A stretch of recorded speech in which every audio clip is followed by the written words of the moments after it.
Up until now, the app focused on a very narrow use case, and the side menu was just for show. I won't fill up the entire app, as the full Uber app is very wide and nuanced, but I would like to add a few essential UI elements to show just how easy it is and how much work we already did in the server to prepare ourselves for this. The Uber signup process prompts the user for details, which is a nuance we skipped early on. I won't rectify it, but I will map the menu item for settings to show the settings form, and I'll map a click on the user's avatar to the edit account form. This means we need to add two new forms, settings form and edit account form. I didn't take the full UI of the settings form, and I didn't implement everything. However, the basic design is there, and it should provide a good framework for additional forms in this application. The settings form is encapsulated in this code. This is the standard header for forms with the black title. It initializes the UI and adds the scroll down collapse effect. We defined this method before, and it hasn't changed. I changed getAvatar to return an image as a callback.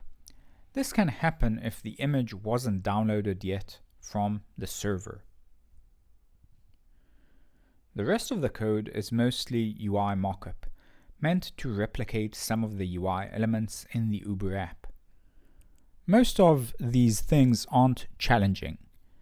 Notice that I have new createEntry methods in common code. I refactored them from the completion container as is. I added a relatively trivial createSeparator method, which I reused later in edit account form as well. For completeness, this is the createSeparator method from common code. There isn't much to discuss about that method, so let's move on to the next step.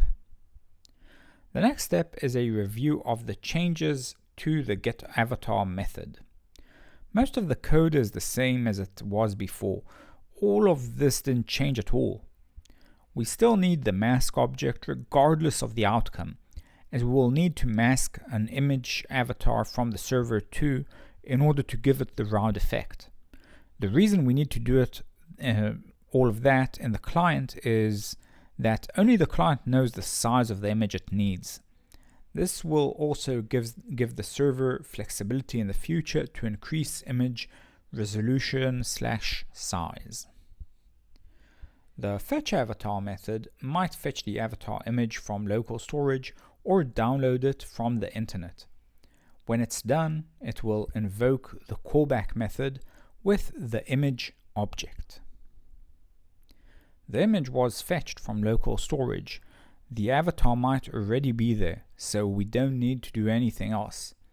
Otherwise, we can continue with the same code we had before in the getAvatar method. Now let's look at the fetchAvatar method in user service, which we used in that code. I made two variants of the method. One accepts the ID of the user whose avatar we are fetching, and the other one uses our ID.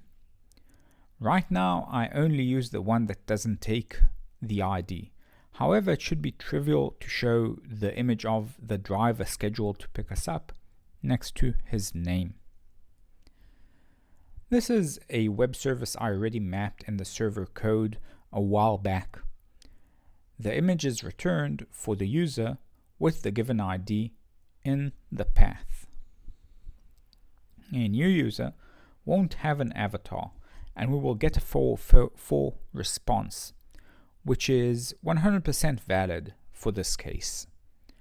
Without this line, we would get a default error prompt, which we don't want. The built-in method in connection requests checks if an image already exists in storage under the given name, and if so, invokes the callback with that name. Otherwise, it adds the request to the queue, downloads the image storage file name, loads it, and invokes the callback with that image object.